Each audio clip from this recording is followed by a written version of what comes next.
You're going to learn this morning that the way that you and I have measured greatness in the past and the way the world measures greatness is totally opposite of the way God measures greatness. Because you see, the world measures greatness by how many people serve you. God measures greatness by how many people you serve. Hope and encouragement for life. Hope and encouragement for life. Touching lives.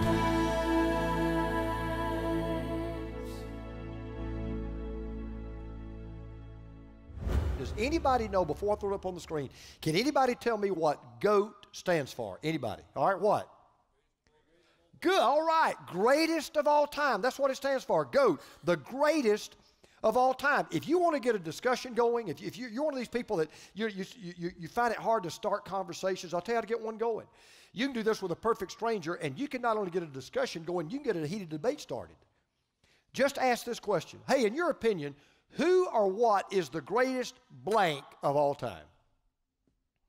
And you'll get some, I mean, I promise you, it will get animated and it can get heated. For example, who is the greatest president of all time? Some people would say Abraham Lincoln. Some people would say George Washington. Some people would say Franklin Delano Roosevelt. Who is the greatest actor or the greatest actress of all time? You'd say, well, who won the most Oscars? Well, how about the one that brought in the biggest box office? I mean, the debate would be endless. But when we think about the greatest of all time, what we often miss is, how do you define the greatest? How do you define greatness? Because one thing is true of everybody in this room. Unfortunately, a lot of you lost this in your life, and that's why your life's kind of become real boring. But at some time in your life, usually it happens when we're really young, you had this desire in your heart to be the greatest at something. When I decided when I was 5 years old I wanted to be a lawyer, I immediately began to think to myself, I don't want to be just a lawyer, I want to be the greatest lawyer who ever lived. And whatever your profession, whatever you finally decided, all right, this is what I want to do with my life. There was a time when we were young when we said, I want to be the greatest. There's never been a person ever born that at an early age said, you know what I want to do with my life? I just want to be mediocre. I just want to be average. I just want to be run-of-the-mill. I just want to make minimum wage. Muhammad Ali said something about himself that we all either wanted to say about ourselves or we always somebody would say about us. What is it about Muhammad Ali? What does he love to say? I am the greatest. I am the greatest. He said that for all of his career. I am the greatest. Now, we also know that calling yourself the greatest doesn't necessarily make that so. One of my favorite stories about Muhammad Ali, he's on an airplane, and at the time, he was the heavyweight champion of the world. And the plane had not yet taken off, and Muhammad Ali was walking up and down the aisles, and he was signing autographs, and he was having fun, and he was entertaining the crowd, and he was talking about how he was the greatest and just having a great time. And so the stewardess, the flight attendant, walked up to him, and she said, Mr. Ali, she said, we can't take off till everybody is seated and has their seatbelt on, so if you don't mind, would you please go sit down and buckle up? Muhammad Ali said in a voice loud enough for the entire plane to hear, he said, honey, Superman don't need no seatbelt. Without even missing a beat, she looked at him and said loud enough for all the plane to hear, honey, Superman don't need no airplane. Now sit down and buckle up. Now, just calling yourself great doesn't necessarily mean that you're great. But let me tell you a bigger problem I have with this. The problem that I have in light of what we're going to talk about today is the way we all tend to define greatness. Because when we say somebody is great, we always usually think in one of two ways. We think either in terms of accumulation or we think in terms of accomplishments. So for example, the people that we tend to call great are people who either have a lot, they've gotten a lot, they've made a lot, they've earned a lot, they've accumulated a lot, or they've done a lot. They've climbed the ladder, they've hit the top of the mountain, they've got the title, they've got the corner office in the big building down in Buckhead. I mean, man, they have really, really hit the big time. So we tend to equate greatness with what? Success. So if somebody is successful, then that means they're great. So we tend to measure greatness materialistically. How big, how much, how many. And the truth of the matter is, if that's how we're going to measure greatness, the cold hard fact is most of us in this room don't make it. Most of us are just pretty mediocre. most of us are pretty middle of the road. Most of us at best are average, some maybe below. What I want to submit to you today is that contrary to what the world thinks, I think we've got a number of people in this room. And I think we've got a good number of people in this church who would qualify as the GOAT. Now, I would not use the world's definition. I would use God's definition. Because what I want to share with you this morning is the way that God defines greatness and the way the world defines greatness is completely different. The way you and I see people as being great and the way God sees people being great is completely different. And I can boil this difference down to one statement. There's a difference between doing great things and being a great person. We've all known people that the world would call great because they did great things. They either accumulated a lot or they achieved a lot. But when you really got to know them, when you really got to know their character and you really got to know what they were really like, they really weren't great people. And all that leads to an incident that took place between Jesus and the disciples on a couple of occasions. They gave him an opportunity to teach one of the most valuable lessons I've ever learned and one of the most valuable lessons you'll ever teach your kids and one of the most valuable lessons I will ever teach you on what true greatness really is. And what you're going to learn today is that some of the greatest people who ever lived in God's eyes and some of the greatest people who are alive right now may not ever be noticed for one great thing they ever accomplished. They may never accumulate much of anything. They may never have a lot of money. They may never get any fame. They may never have any notoriety. They may never get much acclaim or applause. But in God's eyes, they are the greatest of all time. And so if you're here this morning and hopefully you're sitting there and you're saying, you know what, I still have this desire to be great. And by the way, I don't think you ought to ever ought to lose that desire. I'm going to talk about this in a moment. I don't care how old you are. You may be a senior adult. You may be retired. Never lose your passion to be great. Never lose your passion to get up out of bed every morning and say, just for today, if this is my last day on this planet, I want to be everything that God wants me to be. And if you're saying, man, that's me.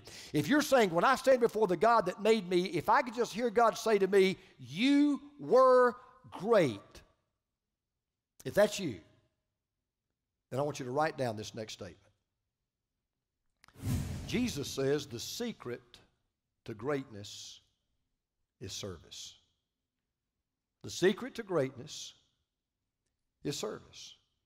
And you're going to learn this morning that the way that you and I have measured greatness in the past and the way the world measures greatness is totally opposite of the way God measures greatness. Because you see, the world measures greatness by how many people serve you.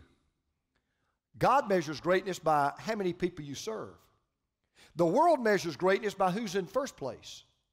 God measures greatness by who's in last place. The world measures greatness by those who get. God measures greatness by those who give. The world says greatness is seen in how much you get for yourself. God says no, greatness is seen in how much you give yourself away to other people. That's why I believe that the way we serve others is by giving our lives away. That's just what we just sang a moment ago. Giving myself away, that's what greatness really is. So there are three things I want to teach you this morning that Jesus taught the disciples in a very candid conversation they had. And if you brought a copy of God's Word, I want you to turn to the Gospel of Mark. Matthew, Mark, Luke, and John. I want you to turn to Mark chapter 9. And I want to kind of eavesdrop in on a conversation that Jesus had. And here's the first thing I want you to write down if you want to learn these lessons today. Number one, you must approach serving the right way, because a lot of us don't. You must approach serving the right way. Now, Mark 9, verse 30, here we pick up the story. They went on from there and they passed through Galilee. He didn't want anyone to know, for he was teaching his disciples, saying to them, the Son of Man is going to be delivered into the hands of men, and they will kill him. And when he is killed after 3 days, he will rise. But they did not understand the saying, and they were afraid to ask him. Now, Jesus, it was almost so much, it just almost became almost ad nauseum. Jesus, from the beginning, kept cluing his disciples in, guys, I'm going to die. I didn't come here to live, I came here to die. And I'm going to die, and I'm going to be raised from the dead, and I'm doing all this for you. I'm doing it for your family. I'm doing it for your children. I'm doing it for everybody who will ever live from now until the end of time. I am coming, and I'm going to die. And they never did get it. They never did understand it. They didn't realize that what he was saying was, I'm going to offer the greatest sacrifice that any human being has ever offered another human being. And they didn't understand what Jesus meant. They never could see the shadow of the cross hanging over his life all 3 years of his ministry. And just thinking about it and just talking about it had just drained Jesus completely emotionally and physically. Well, the conversation shifts from the way he is approaching death to the way they are approaching life. Verse 33. And they came to Capernaum, and when he was in the house, he asked them, what were you discussing on the way? Now, this is so cool. But they kept silent. For on the way, they had argued with one another about who was the greatest. What had happened was this. They had got into this debate, you're going to see it in a moment, about who ought to be the greatest in the kingdom. And they thought Jesus was not listening, or maybe Jesus wasn't around. Maybe Jesus was kind of walking behind or walking too far ahead. And they thought, well, he hadn't really heard anything that, we said. And they would always keep forgetting, remember, he's God. I mean, remember, he's the guy that looked at Nathanael and said, Nathanael, I saw you standing behind that tree, and you weren't even in eyesight. He was a guy that looked at the Pharisees when they said, how can this man say that he can forgive people from their sins? And he's the guy that looked at the Pharisees. I know what you're thinking. I just read your mail.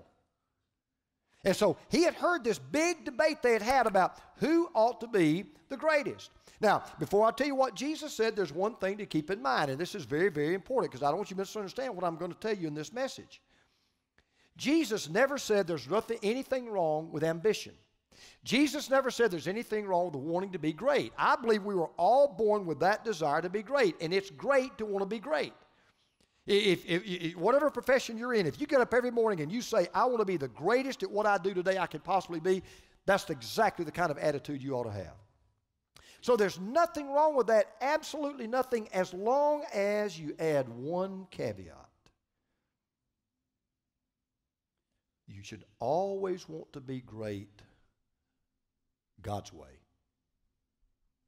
You should always want your children to be great, not in the eyes of the world, but in the eyes of God.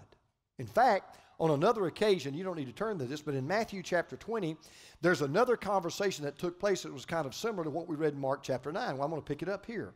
Then the mother of the sons of Zebedee came up to him with her sons. And kneeling before him, she asked him for something, and he said to her, what do you want? This is kind of funny. She said to him, say that these two sons of mine are to sit, one at your right hand and one at your left in your kingdom. Now, what had happened was, let's give Mama some credit. Mama comes up to Jesus. She said, Lord, could I have a word with you? He said, sure. She said, I'd like to, I've never asked you for anything. No, you haven't. Well, I've got a little request. It's not a big thing. It's not a big deal. And I didn't really want to say this in front of the other guys because they really wouldn't understand. So if you don't mind, I know you can do this. Could I just ask you for one little thing? And Jesus said, well, what do you want? Well, when you come into your kingdom and you're sitting on this throne, would you put James on one side and John on the other? That's all. Just a small thing, just a little bitty thing, not a big thing. And we don't need to tell the other guys. We don't get anybody upset. But I really would like for you to put them next to yourself. So what she was saying was the same thing, by the way, every mama wants for their boy and their girl. I want them to be on your all-star team. I want them to have top billing. I want them to have front row seats. I want them to be great. And listen, don't sit there and look high and mighty because we're all that way. You ever notice how this works out? If you've ever had a child, doesn't matter boy or girl, you ever had a child in sports? It's amazing how your attitude can shift. For example, your child is the better athlete than somebody else's child, right? So they really deserve to play. What's your attitude? We're here to win. We got to play our best players. It just so happens my son is the best player. So we got to play my son, right? That's your attitude. However, if your son is the second stringer and he's not as good as the other son, here's your attitude. Winning's not everything. I mean, who's going to know 10 years from now? And I paid my money just like that parent paid his. And I think it's only fair that you kind of play both of them. As a matter of fact, really the first will be last and the last will be first. Why don't you start my son? So we're all that way. We all say, look, we want that for our kids. We want our kids to be Phi Beta Kappa. We want our kids to be the quarterback. We want our kids to be at the top of the front of the line. We want our kids to have the front row seat. That we were born that way. By the way, we want it for ourselves. We want to be first. We want to be the first in line. We want to be the first to be chosen, first to be noticed, first to be praised. Every sports team wants to be standing at the end of every season saying, we're number one. You say, what's the problem with that? The problem is simply this. When you begin to develop that kind of an exclusive mindset, then you also have to have the mindset that says there's only room at the top for one and everybody else has to get left out. And hopefully you won't be surprised when Jesus upsets the apple cart. Listen to what he says, verse 24, Matthew 20.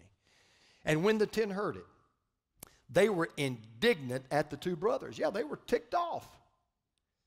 But Jesus called them to him and said, you know that the rulers of the Gentiles, i.e., a.k.a. pagans, unbelievers, you know that they lord it over them and their great ones exercise authority over them. Now, if you'd been on that conversation and you'd found out that James and John's mother had gone to Jesus, I want my boys to have front row. I want my boys to be sitting next on either side of you in the kingdom. If you'd been Andrew or you'd been Philip or Bartholomew or whoever, you would have been ticked off too. Because I can hear the conversation. I know what Peter would have said because Peter was always sticking his foot in his mouth. Peter would have said, I hold the keys to the kingdom, dude. You got to put me first.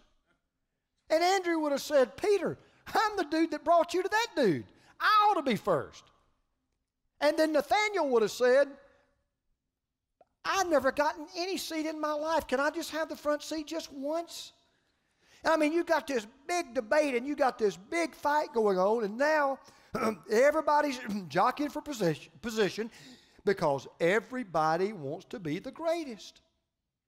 And so Jesus takes this incredible teaching opportunity, this incredible teaching moment, and he says, guys, I'm going to teach you a lesson about the secret to greatness and how to be great that you don't get. Now, before he does that, he has to correct the way they're approaching greatness, because I just want to be upfront with every one of you in this room. If you're looking for the best seat, if you want to be first in line, you want to make sure everybody answers to you and you answer to no one else, if you're going to measure greatness either by what you accumulate or by what you achieve, let me just tell you this right now, in God's eyes, you'll never be great. If your number one desire is to get to the top of the list, if your number one desire to get to the front of the line, and you don't care what you have to do or who you have to hurt to get there, if and or when you get to heaven, you will be dead last. Because Jesus makes it plain that is not the way to greatness. So look at what Jesus says in verse 26. It shall not be so among you. Who are you? Devoted followers of Christ. But whoever would be great among you must be your what? Servant. You can hear the chins bouncing off the ground right now. You can see the eyes dilate to the size of paper moons right now. Say that one more time. You heard me. You want to be great? You got to be a servant. Jesus said, guys, let's get something straight. You're going to approach life in one of two ways. Every morning when you walk out your door, you're going to walk out your door with the attitude, now how can I get other people to serve me today? Or you're going to walk out of your house with this attitude, how can I find somebody to serve? Now listen, we were all born with the desire to get somebody to serve us. Think about it. When we were little babies, if we got hungry, what did we do? We cried. We were not crying saying, Mommy, how can I serve you? We were saying, Mommy, I'm hungry, feed me. Mommy, I'm thirsty, water me. Mommy, I'm wet, change me. And so we were born, we came into this world with, serve me.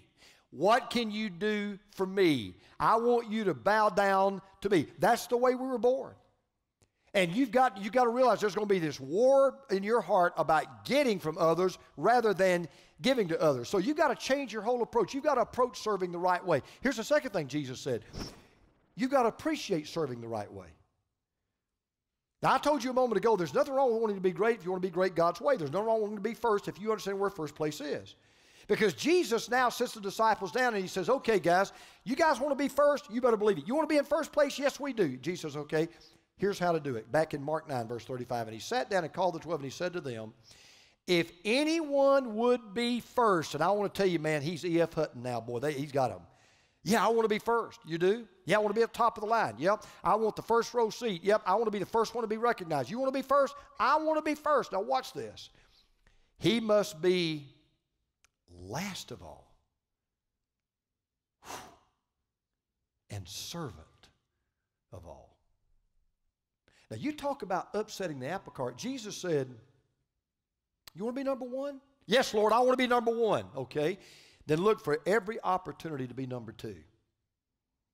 That's how to be number one. Look for every opportunity to be number two. Quit seeing service as something you expect people to give you and start seeing service as something you should want to give to others.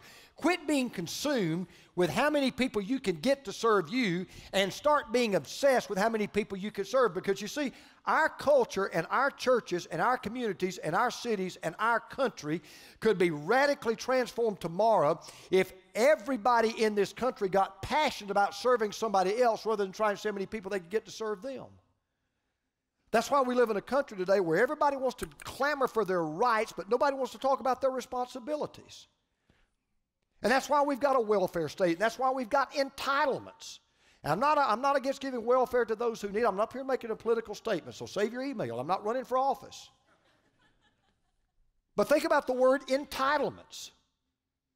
And today, here's the attitude today, contrary to what JFK said. The attitude today is not ask what you can do for your country. The attitude today is ask what your country can do for you. And if the country doesn't do for you what you want, sue them.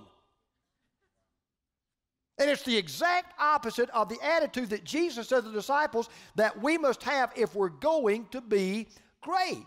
Jesus was passionate about serving. He said in Mark 10:45, one of the most amazing verses in the Bible to me, for even the Son of Man came not to be served, but to serve. Now there's a little word there I want you to notice. Hold that up on the screen for a moment. Do you see that little word, even? Why did Jesus add that word, even? He could have just said, for the Son of Man came not to be served, but to serve. But he adds that little word, even. Why does he add that word? Here's why. The only man who ever lived who deserved to be served by everyone else came to serve everyone else. That's mind-boggling to me. The only man that deserved to be served by everyone else came and said, I don't want you serving me. I came to serve you. I didn't come so you could meet my needs. I came to meet yours. We don't appreciate service the way Jesus does. See, we think of service as something we have to do. But once the light comes on and you understand what greatness really is, you start seeing service not as something you have to do, but as something you get to do.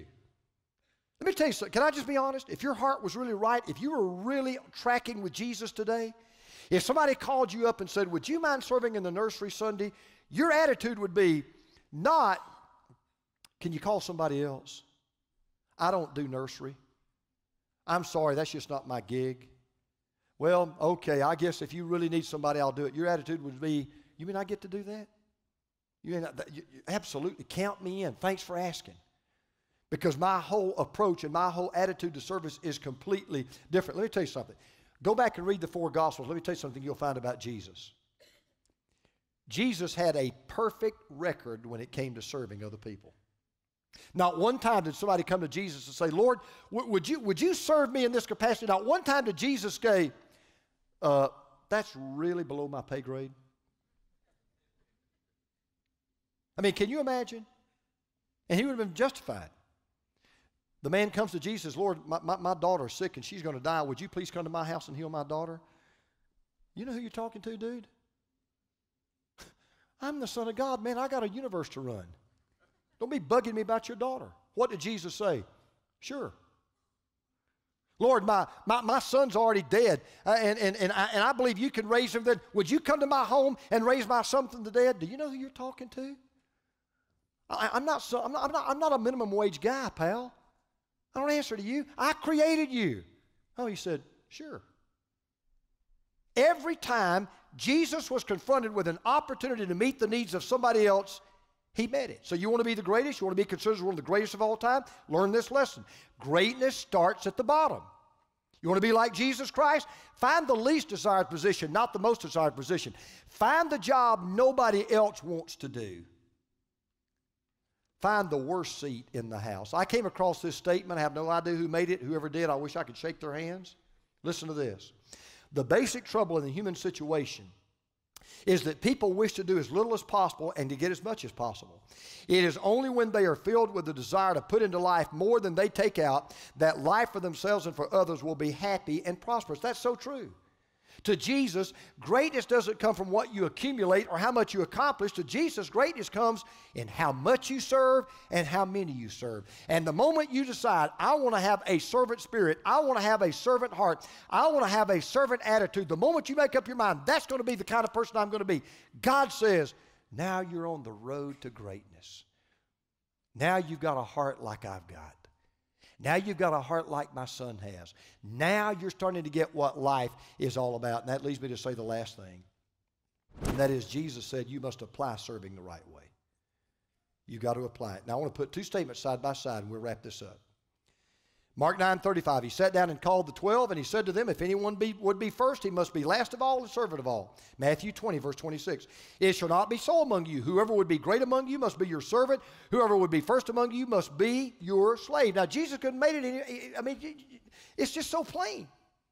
Hey, you want to make sure you get to the front of the line? Yeah, boy, I really do. Then get to the back.